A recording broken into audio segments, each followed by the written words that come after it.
જય શ્રી કૃષ્ણ, રાધે રાધે. હું છું કૃષ્ણા પાટીલ. આજે અમે લોકો ત્રંબકેશ્વર મહાદેવના દર્શન માટે નીકળશું. સવારે વહેલા ઉઠીને સરસ મજાના તૈયાર થઈને હવે ચા નાસ્તો કરવા આવેલા છીએ. અને તમે જોઈ શકો છો, ના મારા નાનીને હું કહું છું કે થોડુંક ફોનમાં જોવે એમ. સવારમાં વહેલા ઉઠીને ફરવા જવાની વાત જ કંઈક અલગ હોય છે. હા, એ વાત અલગ છે કે મારા જેવા રોજ સવારે ઉઠી નથી શકતા. હવે અમે લોકો મહારાષ્ટ્રના સંત અને દેવતા બંને કહી શકાય એવા શ્રી ગજાનન મહારાજના મંદિરે આવેલા છીએ.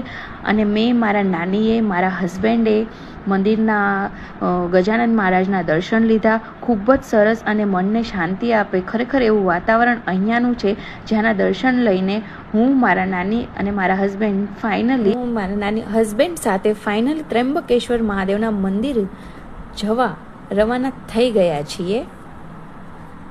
અને અમે લોકો ત્રંબકેશ્વર મહાદેવના મંદિરે જઈ રહ્યા છીએ. અમે લોકો પહોંચી ગયા છીએ. તમે જોઈ શકો છો, શ્રી ત્રંબકેશ્વર મહારાજના મેઇન દરવાજે અમે ઊભા છીએ.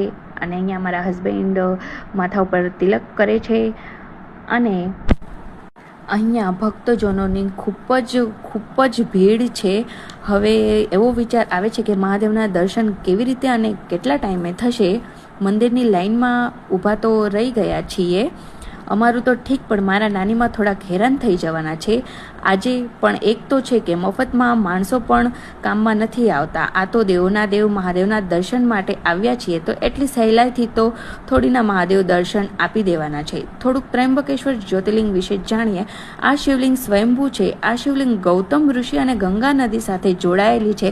આ મંદિર અંગે માન્યતા છે કે અહીં સ્થિત શિવલિંગ સ્વયં પ્રગટ થયું હતું, એટલે એને કોઈની સ્થાપના કરી જ નથી. આ મંદિર ગોદાવરી નદીના કિનારે આવેલું છે. અહીં પ્રચલિત કથા છે કે પ્રમાણે પ્રાચીન સમયમાં બ્રહ્મગીરી પર્વત ઉપર દેવી અહિલ્યાના પતિ ઋષિ ગૌતમ રહેતા હતા. તે તપસ્યા કરતા હતા. એકવાર બધા ઋષિઓએ ગૌતમ ઋષિ પર ગૌહત્યાનો આરોપ લગાવી દીધો.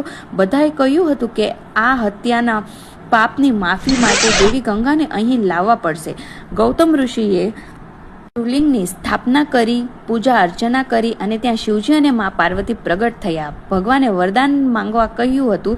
ત્યારે ઋષિએ શિવજીને કહ્યું, ગંગાને અહીંયા લઈ આવો. ત્યારે દેવી ગંગાએ કહ્યું, જો શિવજી પણ આ સ્થાને રહેશે ત્યારે જ તેઓ અહીં રહેશે. દેવી ગંગાના કહેવાથી શિવજીએ ત્રંબકેશ્વર જ્યોતિર્લિંગ સ્વરૂપમાં અહીં વાસ કરવાનું નક્કી કર્યું.